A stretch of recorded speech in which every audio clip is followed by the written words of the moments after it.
I see really as two different categories. One would be a category where a doctor or a healthcare provider is actively engaged in the practice of medicine with that patient, being attentive, being responsive, making decisions that they think are correct in the real moment of time, and ultimately make a wrong decision or sometimes even a bad decision. There's a level of malpractice that has to do with that issue.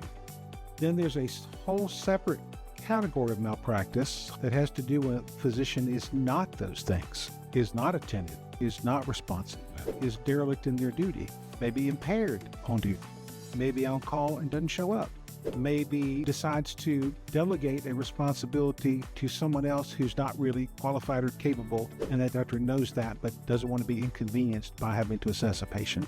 That's a different type of negligence to me. So when I look at negligence, I look at it in those two ways. I see negligence as either a physician is there, is trying to take care of the patient, but makes a bad decision, a negligent decision, one that a reasonable doctor would not make.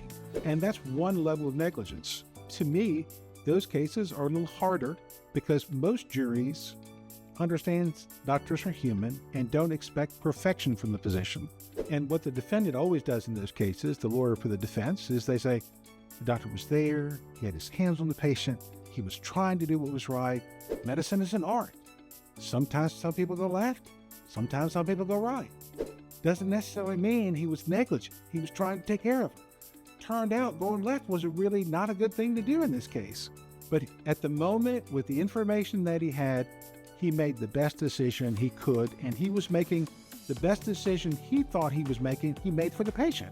Now that is a more difficult hurdle legally to overcome on the plaintiff's side. If on the other hand, you have a physician that is not attentive or does something that is so outside the bounds, well then that's a different kind of negligence. I see medical negligence in two categories, some of which falls into this failure to do the right thing, but all the intent to do the right thing was there, versus another category of negligence where there was just never an intent to do the right thing.